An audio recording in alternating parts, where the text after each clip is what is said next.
하나님의 말씀은 시편 119편 65절부터 72절까지입니다. 시편 119편 65절부터 72절까지 함께 교독하겠습니다. 마지막 절을 같이 보죠.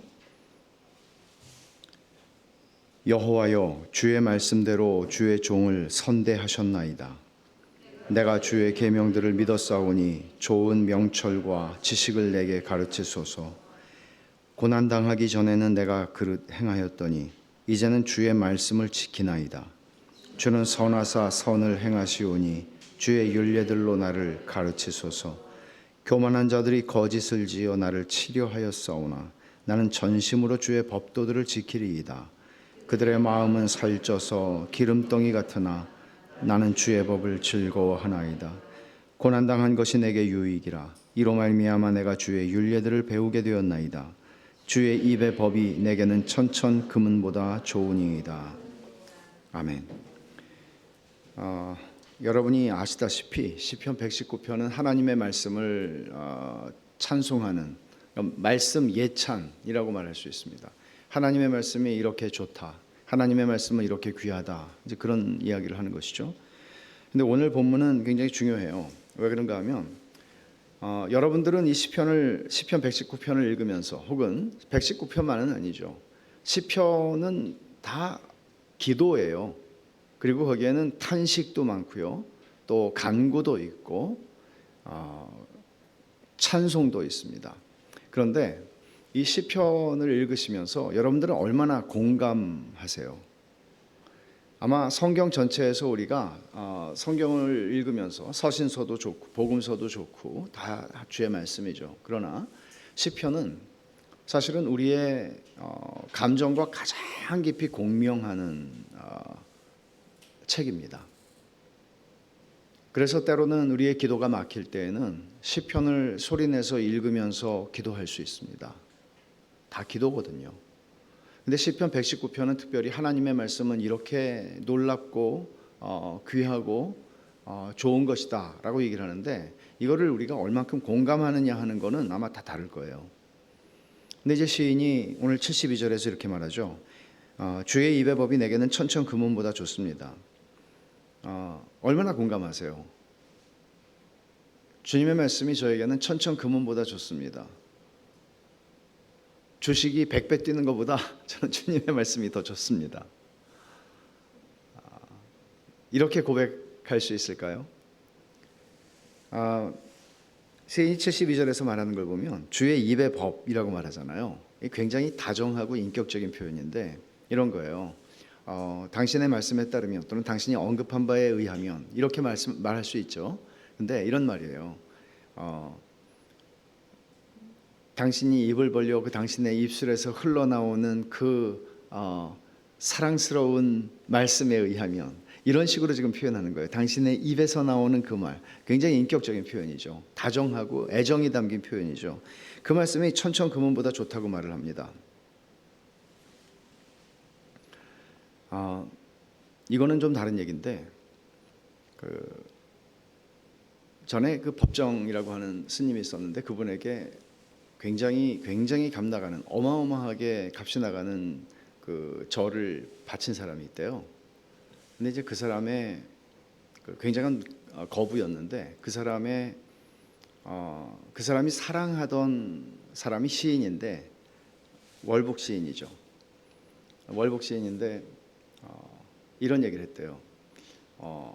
아깝지 않냐고. 그러니까 그 시인의 시 한 수에 비하면 아무것도 아니지요. 이렇게 사람의 시에 대해서도 말할 수 있다면 지금 이 시인이 말하는 거는 하나님의 말씀은 천천 금은보다 낫습니다 라고 얘기하는 거잖아요. 근데 지금 오늘 본문은 뭔가 하면 어떻게 시인이 이런 고백을 할 수 있을까? 어떻게 해서 이 사람은 이런 고백을 하는 자리까지 갈 수 있었을까? 그거를 약간 설명해 주거든요. 그래서 이 본문이 굉장히 중요합니다. 특히 68절에서 주는 선하사 선을 행하시오니 주의 율례들로 나를 가르치소서라고 말하잖아요. 그러니까 이 말을 하는 걸 보면 굉장히 주는 선에서 선을 행하시오니, 우리가 이런 노래들을 많이 부르지 않습니까? God is good. 뭐죠? 좋으신 하나님, 좋으신 하나님, 좋으신 하나님. 근데 우리가 우리의 삶의 환경이 괜찮고 편할 때야 이게 무슨 문제가 있겠습니까마는, 지금 이 시인이 고백하는 이 68절에 주는 선하사 선을 행하십니다, 이렇게 고백하는 거는 이 앞뒤를 보면 전부 고난당하는, 고난으로 둘러싸여 있는 상황이에요. 보세요. 67절에 고난당하기 전에 내가 그릇 행하였더니 이제는 주의 말씀을 지킵니다. 고난이라는 얘기를 하고 있죠. 그리고 69절을 보세요. 교만한 자들이 거짓을 전하를 치려하였사오니, 지금 이런 상황 가운데 있어요. 고난에 포위되어 있어요. 근데 지금 이 사람이 하는 얘기는 주는 선하사 선을 행하시오니 라고 고백하는 거죠. 미국 교회 경험인데요. 이런 걸 하는 교회들이 있어요. 보면 이제 목사님이 앞에 나와서 이렇게 하는 거예요. God is good 그런다고요. 그러면 사람들이 회중이 뭐라 그러냐면 all the time 그래요. 그러니까 하나님 선하십니다 그러면은 언제나요 그렇게 대답하는 거죠. 근데 사실 언제나라고 하는 이 말은 좀 걸리지 않습니까? 우리가 언제나 정말 하나님은 선하시다고 고백하고 언제나 주는 선하시오니 선을 행하십니다 라고 고백할 수 있나요? 이건 또 다른 문제죠. 우리가 너무 좋을 때는 주님 너무나 좋으셔 라고 얘기할 수 있지만, 우리의 인생에서 너무나 생각지도 않았던 어려움들을 겪게 될 때 우리는 여전히 하나님은 선하셔 라고 고백할 수 있는가? 그 쉽지 않다는 얘기죠. 분명히 이 시에는 이 65절부터 72절에 있는 이 말씀에는 고난이라고 하는 것을 기점으로 해서 before and after가 달라요. 고난당하기 전에는 이랬습니다. 근데 고난당하고 나니까 이것을 내가 알게 됐어요. 고난당하기 전에 나와 고난당한 후에 내가 다릅니다 라고 얘기를 하고 있죠. 이것을 우리가 좀 살펴보게 될 텐데, 여러분 신앙의 핵심, 신앙의 요체라고 말하는 것은 하나님을 즐거워하는 것입니다. 웨스트민스터 대소요리 문답이 말하듯이 하나님을 즐거워하는 것이 하나님을 영화롭게 하는 것이고, 이것이 인간의 목적입니다. 그럼 하나님을 즐거워한다는 것은 쉽습니까? 하나님을 즐거워한다는 것은 쉽습니까? 예배에 참석하는 것 쉽습니다. 하면 되니까요. 그러나 하나님을 즐거워하는 것, 찬송하는 것 쉽습니다. 기도하는 것, 어떤 면에서는 기도하는 것도 하면 됩니다. 근데 하나님을 정말 즐거워하는 것, 하나님을 인조이하는 것, 이것은 어떤 전제가 필요한가 하면, 하나님을 인조이하려면 그분은 언제나 선하셔야 합니다. 언제나 선하셔야 합니다. 우리는 좀 변덕스럽거나 또는 좀 악한 의도가 있거나 이런 하나님을 절대로 즐거워할 수가 없습니다. 우리가 즐거워할 수 있는 하나님이라면, 그리고 우리가 언제나 즐거워할 수 있는 하나님이 되시려면 그 하나님은 반드시 언제나 선하신 하나님이셔야만 합니다. 때때로 선하신 것으로는 안 되죠. 언제나 선하셔야 합니다. 근데 문제는 주는 선하사 선을 행하시오니라고 하는 고백을 할 때 이 고백을 해석하는 두 가지 관점이 있다는 것입니다. 첫째는 뭔가 하면, 하나님이 나에게 선을 행하신다는 것을 내가 원하고 바라고 생각하는 방식으로 하나님이 나에게 해주시는 것이 선을 행하는 것이다라고 받아들이는 것입니다. 이것은 보통 세상 사람들이, 예수를 믿지 않는 사람들이 생각하는 좋은 일과 나쁜 일을 이해하는 관점, 구별하는 관점과 조금 더 다르지 않은 방식입니다. 우리 아들이 합격하면 좋은 일입니다. 그리고 우리에게 재산상의 피해가 오는 일이 생기면 나쁜 일입니다. 우리는 이렇게 좋은 일과 나쁜 일을 분명하게 구별할 수 있고, 그리고 좋은 일이 일어났을 때 우리는 하나님은 정말 좋으셔, 선하셔라고 얘기할 수 있습니다. 그러나 이런 방식으로 지금 시인이 얘기하고 있는 것인가? 근데 많은 사람들은 이렇게 이야기를 합니다. 이런 방식의 문제는 뭔가 하면, 우리 안에서 일어나고 경험하는 피할 수 없는 현재의 고난이라는 사건을 어떤 방식으로 해석하게 되는가 하면, 그것은 장래에 언젠가는 일어나게 될 이 고난을 역전시키는 어떤 사건, 미래에 일어날 어떤 사건에 모든 희망을 거는 것이고 거기에 하나님의 선하심을 거는 것입니다. 그러나 이것은 인생 역전이 바라는 시간에 일어나지 않을 때 감당할 수 없는 하나님에 대한 불신과 오해를 열매로 맺을 수밖에 없습니다. 점점 하나님을 신뢰하기 어려워지는 것이죠. 즐거워한다는 것은 불가능하죠.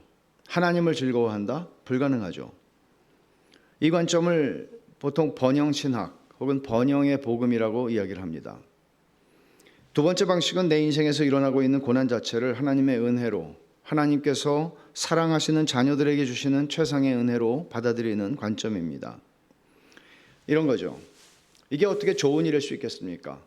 분명히 이거는 원치 않는 일인데 어떻게 좋은 일일 수 있겠습니까? 그러나 이 일을 도무지 내가 어떻게 공부를 하고 어떻게 깨닫고 어떻게 이해를 하려고 해도 도저히 이해할 수 없습니다. 그리고 설명할 수도 없습니다. 그리고 논리적으로나 또는 이성적으로 받아들일 수도 없습니다. 그러나 하나님의 지혜는 나의 지혜와 다르기 때문에 하나님께서는 내가 도무지 이해할 수 없는 방식이기는 하지만 지금 뭔가 나를 사랑하시는 자녀라고 하셨으니까 뭔가 하나님은 하나님의 선을 이루고 계실 거야 라고 믿는 것입니다.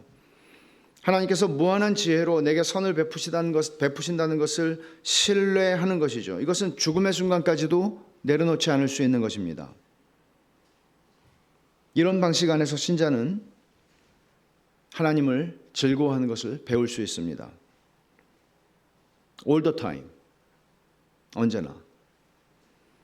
이것을 고난의 신학이라고 말할 수 있습니다. 마르틴 루터는 중세 로마 신학을 가리켜서 영광의 신학이라고 불렀습니다. 그러나 성경은 십자가의 신학을 가르친다고 그는 말했습니다. 영광의 신학과 십자가의 신학이 있는데 중세 로마 교회는 영광을 추구하는 신학이었다는 거죠. 그들은 인생 가운데에서 잘 되는 것들을 추구했습니다. 그러나 주님께서는 너희는 나를 따라오라고 말씀하셨을 때, 자기를 부인하고 십자가를 지고 나를 따라오라고 하셨을 때 그런 방식으로 우리를 따라올 것을 요구하지 않으셨다는 것이죠. 그런 것들을 약속하지 않으셨다는 것이죠. 그러니까 번영신학은 마틴 루터가 얘기하는 영광의 신학이었습니다. 현대의 번영신학은 중세의 영광의 신학인 것이죠. 그러나 고난의 신학은 루터가 말하는 십자가의 신학입니다. 이 두 관점의 차이는 뭔가 하면 번영신학은, 영광의 신학은 인생이라고 하는 시간의 범주 안에서 모든 것을 생각하고 판단합니다. 살아생전에 빛을 봐야 되는 거죠. 살아생전에 뭔가를 느껴야 되고 뭔가를 누려야 되는 거죠. 그러나 십자가의 신학은, 십자가라고 하는 것은 우리의 죽음의 방식이고 죽음의 모습을 보여주는 것입니다. 인생은 십자가로 끝납니다. 그러나 영원한 세계가 있다고 성경은 얘기하고 있고 거듭난 사람들에게 주시는 영혼을 바라보는 시야가 열렸기에 그들은, 신자들은 이 세상 인생의 범주 안에서 일어나는 것들에 연연해하지 않는다고 성경은 얘기합니다. 그래서 십자가의 신학이 가능하고 고난의 신학, 굳이 고난의 신학이라고 표현할 필요는 없겠으나, 고난의 복음이라고 표현할 필요는 없겠으나 소위 루터가 말한 그런 십자가의 신학 가능한 것이죠. 이 두 가지 관점이 신자의 삶에서 굉장히 중요합니다. 여러분 생각해 보세요. 오늘날 과거에 한 30년 전쯤 될까요? 그때는 장로교회에서 순복음교회를 이단이라고 그랬습니다. 지나친 것이었죠. 그러나 지나칠 만한 이유가 없진 않았습니다. 왜냐하면 기복신앙을 추구한다는 것이었습니다. 그러나 오늘날 보십시오. 장로교, 감리교, 성결교 할 것 없이, 그리고 한국만이 아니라 전 세계의 복음주의라고 할 수 있는 많은 교회의 강단들은 번영신학에 더럽혀졌습니다. 우리가 속해 있는 장로교회, 이 합동측이라고 하는 이 교단도 제가 볼 때는 50% 넘게는 이미 번영신학에 물들어 있습니다. 아주 얌전하게 봐서 50%라고 얘기하는 것입니다. 여러분, 그런 관점으로 성경을 읽을 수는 없습니다. 제가 제 책에도 그런 이야기를 썼지만 이런 나쁜 신학에 감염이 되면 그로 말미암아 그 사람이 받은 구원의 은혜가 캔슬되지는 않겠으나 그러나 이루 말할 수 없는 고통 속에서 하나님을 즐거워할 수 없게 됩니다. 두려운 것이죠. 성경은 신자의 삶에 고난이 없다고 약속하지 않고 도리어 34편 19절에 말하면 의하면 의인은 고난이 많으나 라고 말씀합니다. 디모데후서 3장에서도 바울 사도는 이렇게 말하죠. 믿음을 가지고 살려고 한다면 너희는 박해를 받을 것이다.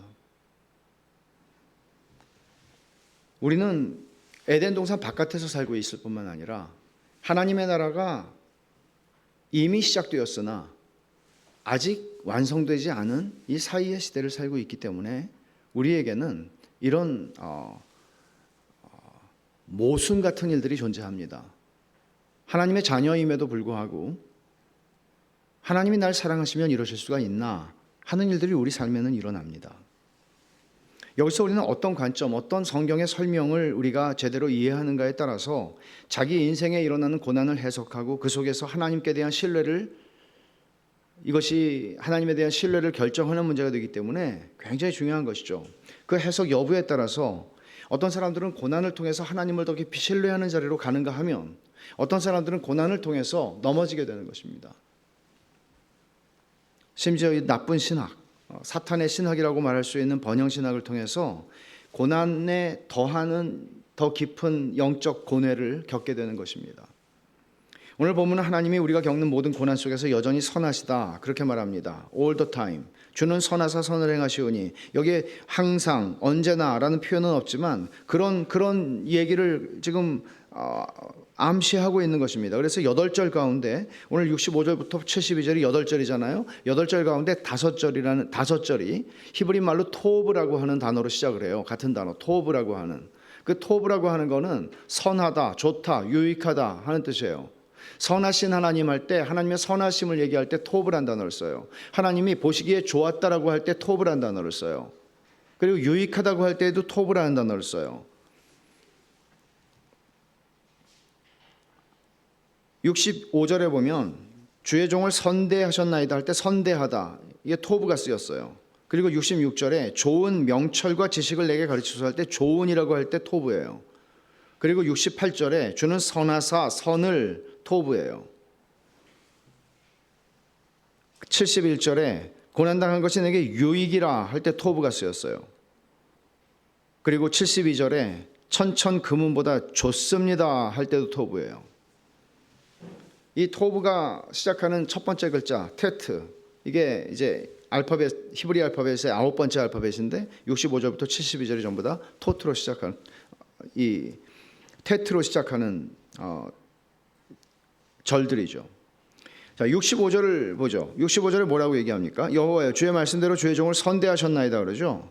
근데 주의 종을 선대하셨다고 얘기하는데 지금 이 맥락을 보면 선대하신 건 아니에요. 지금 괴로움이 말할 수가 없어요.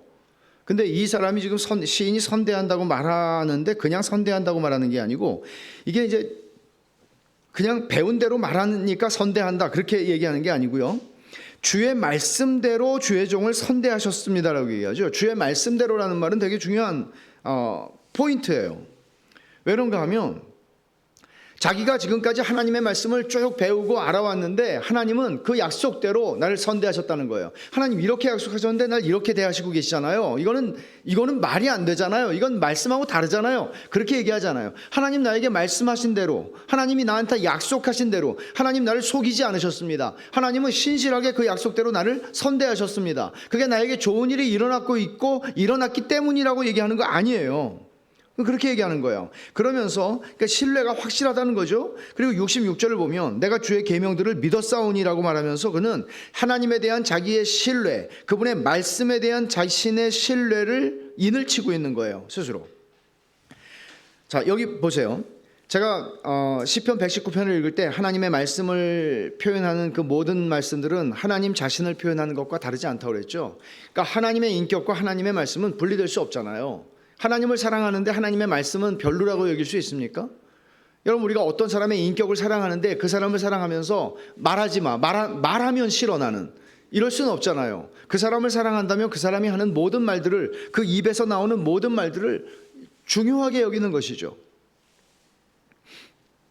사랑한다고 그러면서 말 하나도 안 듣는 거 거짓말이죠. 거짓말이죠.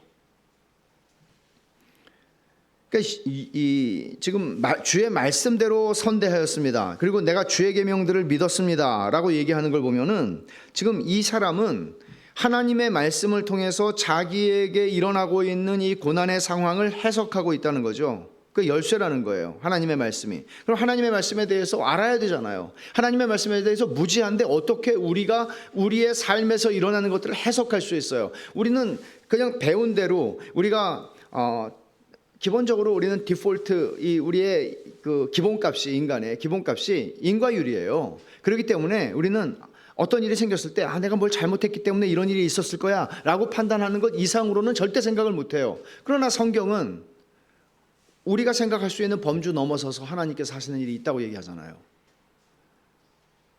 성경을 알지 못하면 어떻게 해석할 수 있겠어요?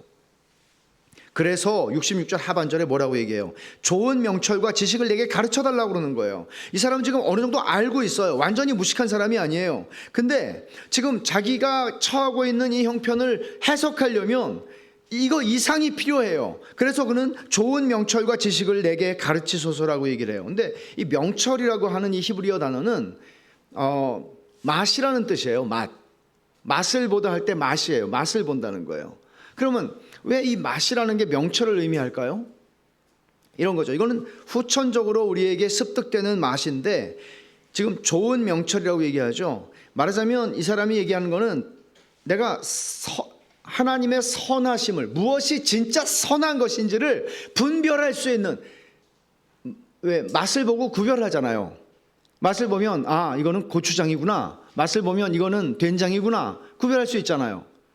말하자면 이 사람이 지금 기도하는 거는 좋은 명철과 지식을 내게 가르쳐 주세요 라고 기도하는 거는 하나님, 내가 맛을 분별할 수 있게 해주세요.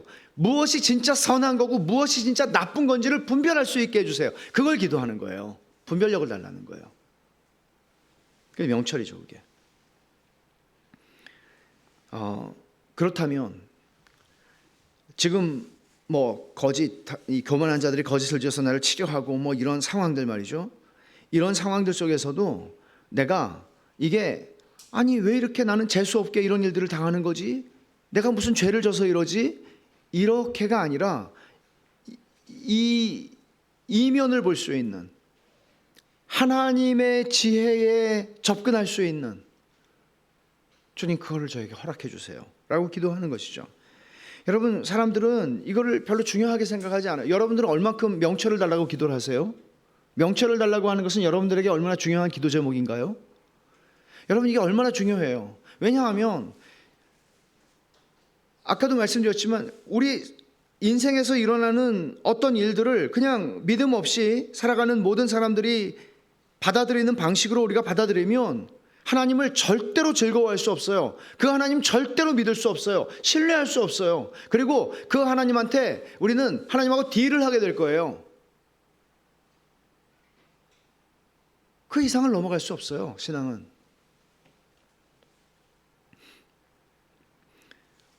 잘 사는 게 뭐예요? 요즘 대부분 사람들에게 잘 산다는 거는 고생 안 하고 즐겁게 사는 거죠. 고생 안 하고 즐겁게 사는 거죠. 근데 여러분, 정말 잘 사는 것은, 성경에서 얘기하는 잘 사는 것은 무엇입니까? 그것은 맛을 알고 사는 것이죠.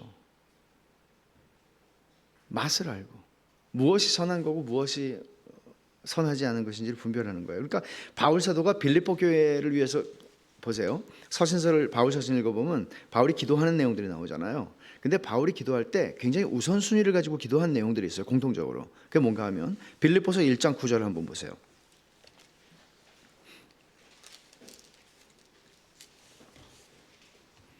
내가 기도하노라 너희 사랑을 지식과 모든 총명으로 점점 더 풍성하게 하사 너희로 지극히 선한 것을 분별하며 또 진실하여 허물 없이 그리스도의 날까지 이르고 예수 그리스도로 말미암아 의의 열매가 가득하여 하나님의 영광과 찬송이 되기를 원하노라. 뭐죠? 지식과 모든 총명으로. 그냥 사랑이 넘치게, 사랑이 풍성한 사람, 따뜻한 사람 되게, 그러면 되잖아요. 근데 왜 그는 너희 사랑을 지식과 모든 총명으로 점점 더 풍성하게 하사 그 다음 너희로 지극히 선한 것을 분별하며. 첫 번째 기도예요. 이게 빌립보 교회를 위해서 바울이 기도하는 첫 번째 기도 제목이었어요. 다른 데서도 마찬가지예요. 그럼 어떻게 이 명철과 지식을 얻게 됩니까? 하나님이 어떻게 이 시인의 기도에 응답하시죠?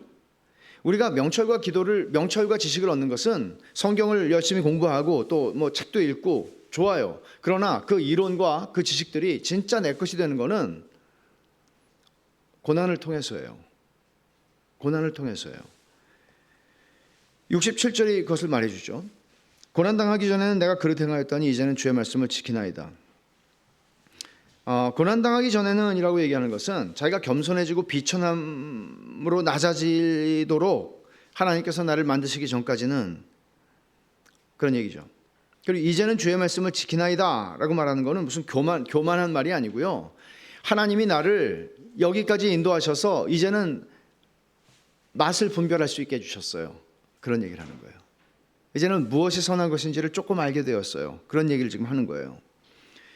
여러분, 히브리서 기자가 히브리서 12장에서 하나님이 사랑하시는 자녀마다 징계하신다 그런 말씀을 하셨죠.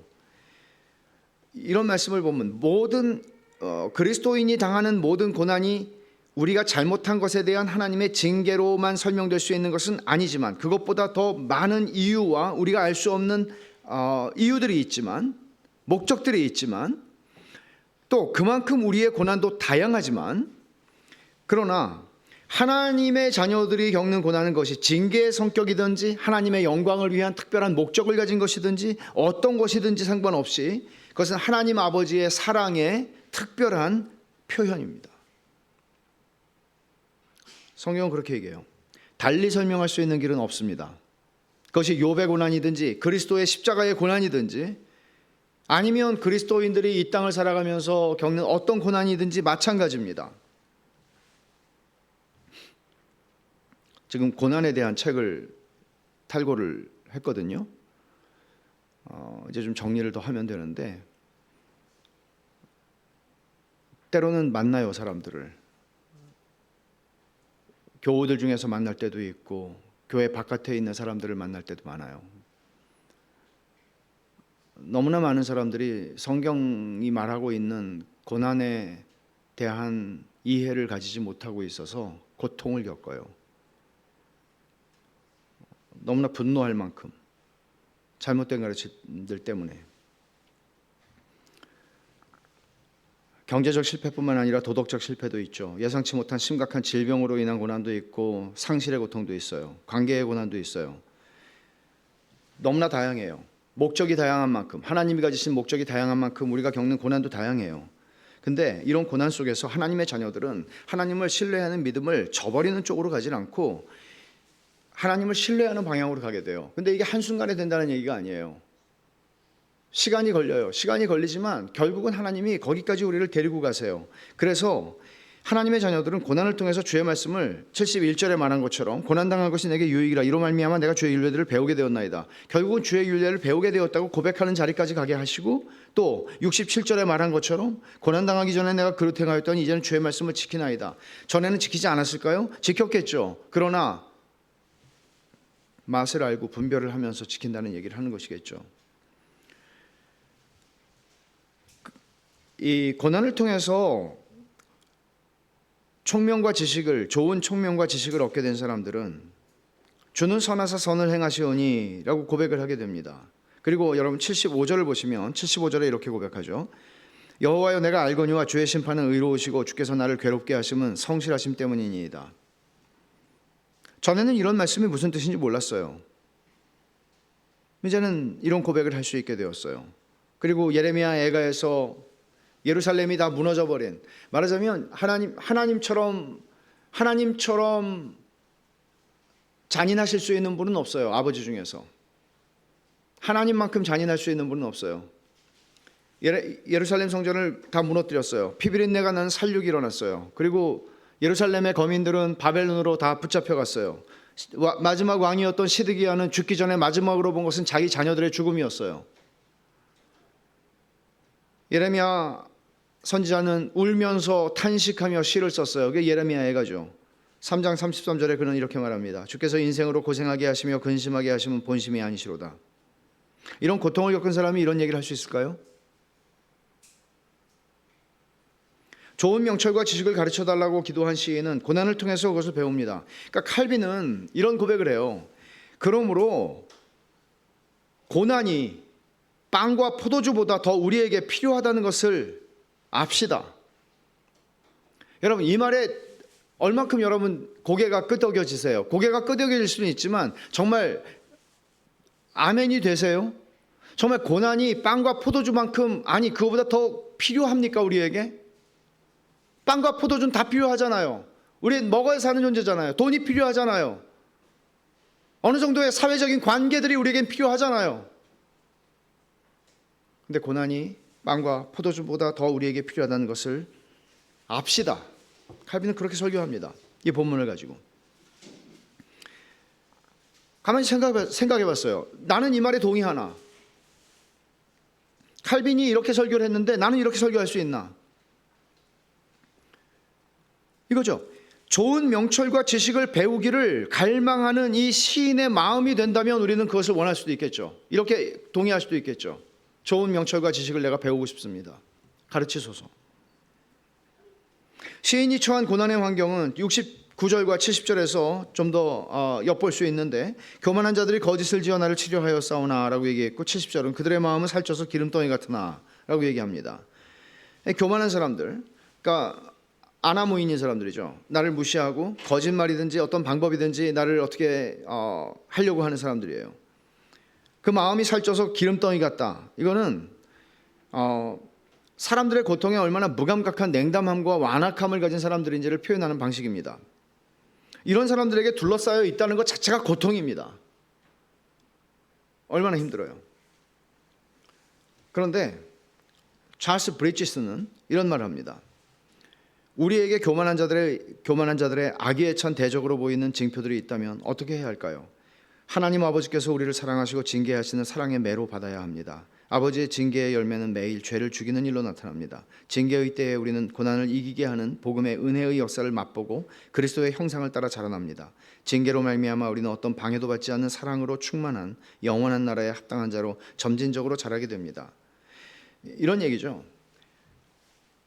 내 고난의 환경 속에서 하나님의 섭리를 기억하고 그것을 믿는다면 성도는 그 고난 속에서도 은혜를 받을 수 있다.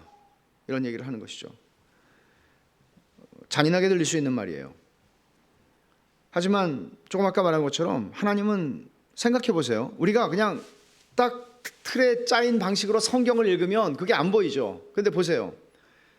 다니엘을 사자굴에 들어가기 전에 직전에 뭔가가 일어나게 하셔야 되는데 우리 생각에는 사랑하는 그렇게 신실한 믿음을 고백하는 다니엘을 사자굴에 들어가도록 쳐넣으시는 분은 하나님이세요.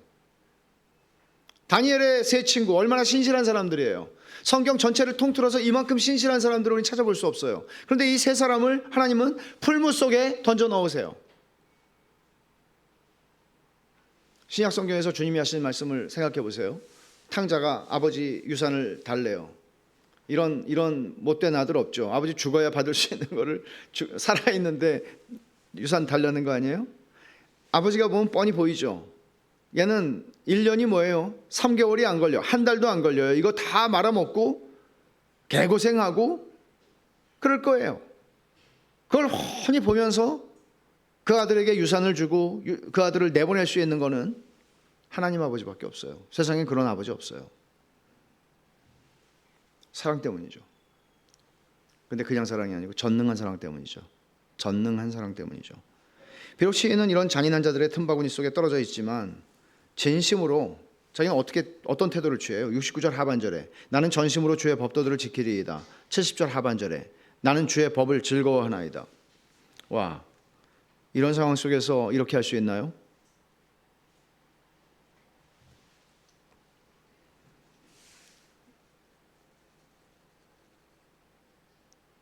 하나님의 말씀으로 자신의 고난을 해석하는 싸움을 하고 있기 때문에 가능한 것이죠. 71절에 고난당한 것이 내게 유익이라. 그 유익이 뭐예요? 좋은 명철과 지식을 가르쳐 달라고 기도했잖아요, 앞에서. 그래서 주의 율례들을 배우게 되었대요. 고난을 통해서요. 고난은 열매를 맺어요. 하나님의 자녀들에게는. 어떤 열매일까요? 히브리서 12장 11절에는 의와 평강의 열매를 맺는다. 하나님의 징계를 통해서 자녀들은 의와 평강의 열매를 맺는다. 더 없는 평안을 누리게 된다는 거죠. 진짜 샬롬을 얻게 된다는 거죠. 그리고 이사야 38장 17절에서 이사야 선지자는 이렇게 선포했습니다. 내게 큰 고통을 더하신 것은 내게 평안을 주려 하심이라. 그러니까 우리가 잘 될 때 누리는 평안이 있어요. 근데 그 평안은 불안한 평안함이잖아요. 이게 또 언제 깨지나, 이게 또 언제 없어지나, 이런 평안함이에요. 두려운 평안함이에요. 근데 고난을 통해서 하나님께서 사랑하는 자녀들에게 주시는 열매 가운데 히브리서 기자도 얘기하고 또 이사야 선지자도 선포한 내용을 보면 평안의 열매예요. 평강의 열매예요. 이거는 예수님께서 말씀하신 거죠. 세상이 뺏어갈 수 없는 평강을 너희에게 준다. 왜 하나님이 이스라엘 백성에게 광야 40년을 허락하셨다고 생각하세요? 신명기에 보면 주님 이렇게 말씀하시죠. 다 너를 낮추시며 너를 시험하사 마침내 너에게 복을 주려 하심이었다. 자기 인생의 40년이 다 광야에서 개고생했다고 느껴지는데도 불구하고 하나님이 이렇게 말씀하세요. 이런 복된 진리를 조금이라도 깨달은 사람들, 좋은 명철과 지식으로 이것을 조금이라도 깨달은 사람들이 이렇게 고백을 합니다. 칼빈이 말하는 건데, 하나님은 고난의 망치질로 본성적인 우리의 완악함을 부드럽게 만드신다. 칼빈다운 말이죠. 마틴 루터도 이런 말 합니다. 마틴 루터는 신학자의 3대 조건 또는 좋은 그리스도인의 3대 조건을 이렇게 얘기해요. 말씀, 기도, 고난. 말씀, 기도, 고난. 루터다운 말이죠. 그리고 루터는 이런 말을 합니다. 고난을 당하기 전에는 하나님의 말씀의 의미를 알았던 적이 없었다. 이 사람은 신학 박사였습니다. 탁월한 사람이었습니다. 당대에. 고난 당하기 전에 하나님의 말씀의 의미를 안 적이 없었다. 그 이후 나는 항상 고난이야말로 내 가장 훌륭한 몽학 선생들 중 하나라고 여겨왔다. 어떤 책에서 본 건데 임종을 앞둔 한 무명의 프랑스 성도가 고백했다고 전해지는 말이에요. 여러분에게 소개하고 싶어서 써놨습니다. 주님께서 저를 찾아오신 이 열흘 동안에, 임종의 침상에 누워있던 열흘 동안에, 주님께서 저를 찾아오신 이 열흘 동안에 주님께서는 제가 살았던 이전 50년 동안 제가 행한 일보다 더 큰 일을 하게 하셨습니다. 주님께서는 저로 하여금 제 자신을 돌아보게 하셨습니다. 이게 고난이 하는 일이죠. 그래서 저는 언제나 소망이 있다고 생각하는 것은 먼저 된 자가 나중 되고 나중 된 자가 먼저 되고 이런 일들이 일어나죠. 보면은 나는 언제 사람이 될래나 이런 생각할 때가 있죠. 그러나 하나님께서 성화를 끝내시는 것은 우리의 죽음과 함께 당신의 사랑하는 자녀들의 성화를 끝내시거든요. 그 죽음이라고 하는 그 마지막 시간을 통해서 하나님이 우리를 얼마나 멋지게 빚어가실지 기대합니다. 그리스도인들에게 죽음은 기대할 만한 것입니다. 고난이 주는 유익, 고난을 통해서 배우는 하나님의 말씀의 가치는 비교할 수 없다고 시인은 말합니다. 그게 72절의 고백이죠. 주의 입의 법이 내게는 천천 금은보다 좋으니이다. 바울의 고백도 다르지 않습니다. 내 주 그리스도 예수를 아는 지식이 가장 고상하기 때문에 내가 그를 위해 모든 것을 잃어버리고 배설물로 여김은 그리스도를 얻고 그 안에서 발견되려 함이니. 그리스도를 아는 지식보다 귀한 것이 없어서 나에게는 그 모든 것들은 다 상대적인 가치를 지닌 것에 불과하고 심지어 배설물로 여길 수도 있다고 그런 말합니다. 여러분, 오늘 이 말씀을 우리는 어떻게 정리할까요? 말할 수 없는 고난 속에서 위로 받을 수 없습니다.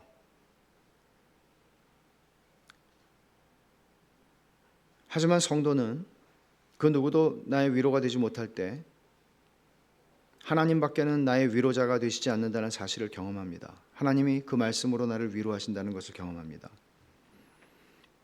때로는 말할 수 없는 자기 연민에 사로잡혀 있는 자신을 벗어나게 해줄 수 없었을 때 아무도 그 무엇도 하나님께서 그 말씀의 능력으로 자신을 건져주시는 것을 경험합니다.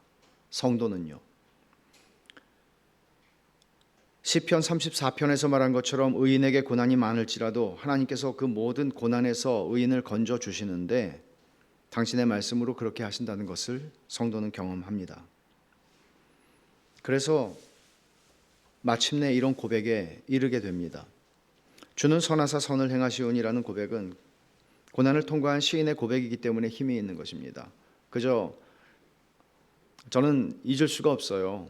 제가 고등학교 때 여의도 순복음교회 구경하러 한번 갔었어요. 기도 많이 하는 교회라고 그래서 금요일 저녁에 갔어요. 앉을 자리가 없어서 가운데 통로에 앉았어요. 밤새 간증을 하더라고요. 한 분이 나오셔서 그때가 뭐 한 40년 됐을 거예요. 지금 40년도 넘었겠군요. 근데 어떤 분이 아파트가 당첨됐다고 막 강단에 나와서 어떤 아주머니가 춤을 추시더라고요.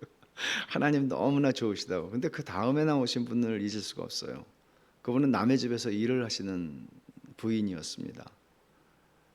너무나 앞에서 춤을 추던 분하고는 다른 고백을 하는 분이었습니다. 순복음교회에서 그런 고백을 하면서 하나님의 선하심을 말할 수 있었다는 게 너무나 놀랍기도 했고, 하지만 첫 번째 분에게서는 전혀 은혜를 못 받았습니다. 훨씬 더 많은 사람들이 아멘하고 열광을 했지만 저는 두 번째 나와서 얘기하신 그분을 40몇 년이 지나서도 기억에서 사라지질 않습니다. 하나님의 선하심을 저렇게 말할 수 있구나. 힘이 있는 것이죠. 저는 주는 선하사 선을 행하시오니라고 하는 이 구절을 읽을 때마다 조지 뮬러를 생각합니다. 조지 뮬러는 기도응답을 5만 번 받았다고 했던가요? 기도응답의 대가 아닙니까? 그러나 하나님께서 그의 기도를 거절하신 게 있었습니다. 사랑하는 아내가 심한 류마티스로 알았을 때 아내를 좀 살려달라고 기도를 했지만 하나님은 그의 기도를 거절하셨습니다.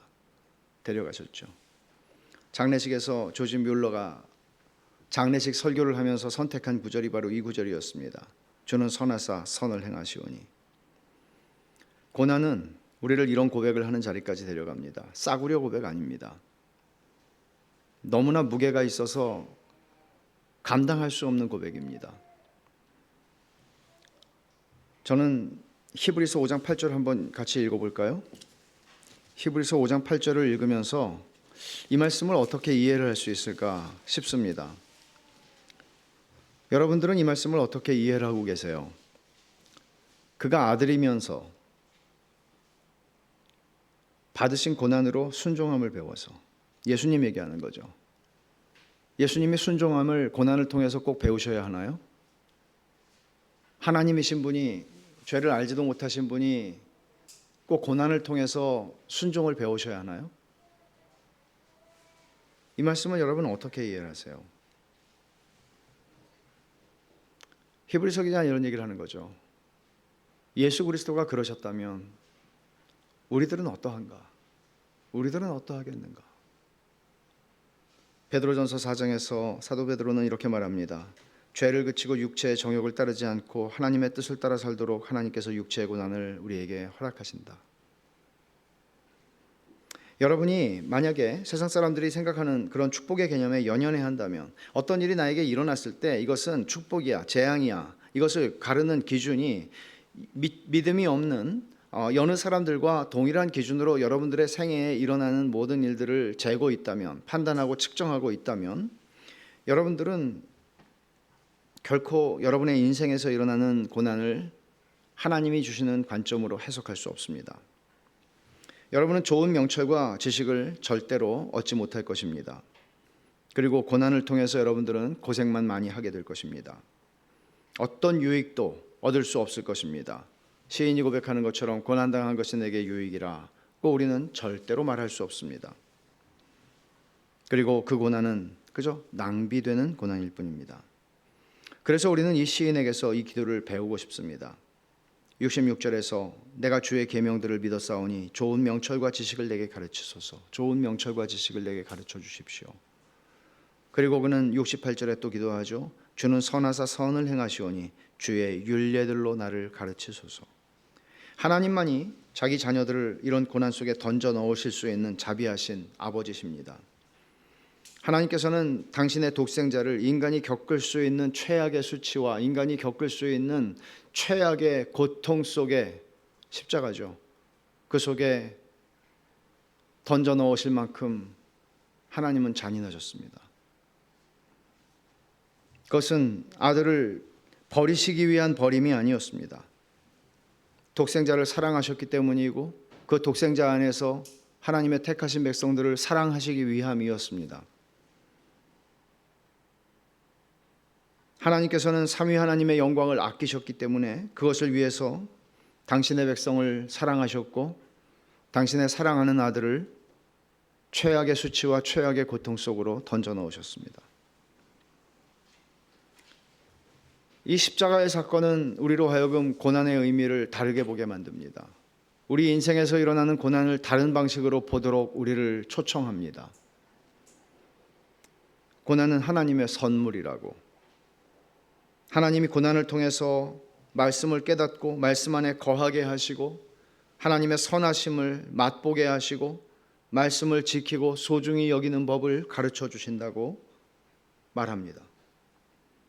그리고 하나님에 대한 우리의 사랑이 전과 같을 수 없게 합니다. 더 깊어지게 합니다. 죽음도 끊어낼 수 없는 영광을 기다리게 하고 사모하게 합니다. 우리의 인생이라고 하는 이 시간 속에서 모든 것이 결정되지 않는다는 사실이 우리에게 위로가 되는 것을 경험하게 합니다. 인생에서 겪는 모든 고난을 통해서 우리는 영원을 향한 우리의 시야와 안목을 열어가는 것입니다. 하나님께서 저와 여러분의 인생 속에서 지금 겪고 있는, 그리고 또 겪게 될지도 모르는 그 모든 일들 속에서 시인이 고백하는 것과 같이 주는 선하사 선을 행하시오니, 이 고백에 우리 모두가 같이 할 수 있으면 좋겠습니다. 같이 기도하십시다.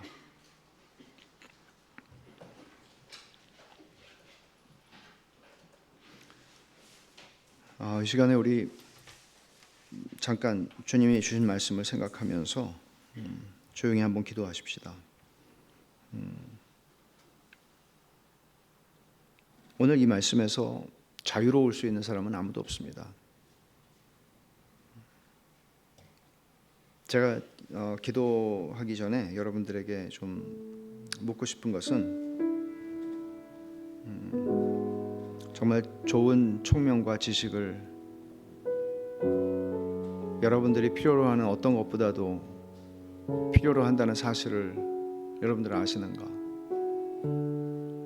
지금 나에게 필요한 게 정말 이거 아닌가? 그렇다면 그것을 구합시다.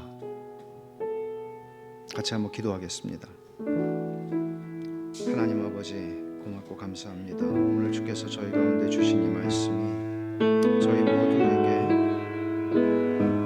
당장의 어떤 변화를 가져올 수는 없어도 하나님, 이것이 저희들이 삶에서 만나는, 그리고 하나님께서 저희 인생 가운데 허락하지 않으시면 일어날 수 없는 모든 고난의 일들 속에서 이 말씀이 하나님 저희의 인생의 사건들을 해석하는 열쇠가 될 수 있도록 하나님 아버지, 저희에게 정말 필요한 게 시인이 기도했던 것처럼 좋은 총명과 지식임을 주님 저희도 고백합니다.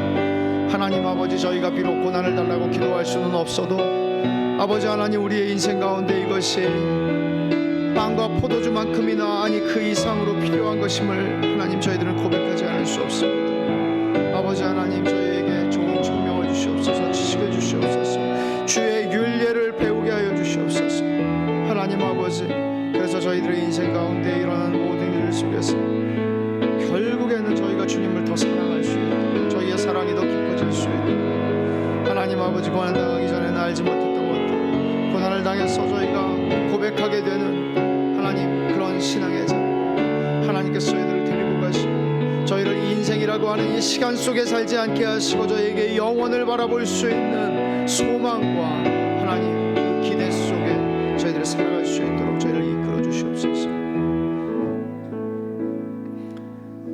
아버지 하나님 감사합니다. 주는 선하사 선을 행하십니다라고 고백할 수 있다는 것은 그저 편안하기 때문이고 저희가 원하는 대로 저희의 인생이 열리기 때문이 아니라 도무지 감당할 수 없는 인생의 무게 속에서 이런 고백을 하는 자리까지 저희들을 데리고 가시겠다는 하나님의 의지요, 하나님의 표현인 줄 압니다. 하나님 아버지, 저희들은 자신이 없지만 저희들을 좋은 총명과 지식으로 가르치셔서 저희들의 인생의 여정 속에서 마침내 이 고백을 하나님 앞에 드리는 저희가 되게 하실 줄을 믿습니다. 하나님의 전능하신 능력과 하나님의 저희로서는 가늠할 수 없고 이해할 수 없는 무한하신 지혜로 하나님께서 저희 인생을 이끌어 주실 것을 알기에 평안함을 얻게 하여 주시옵소서. 예수님의 이름으로 기도합니다. 아멘.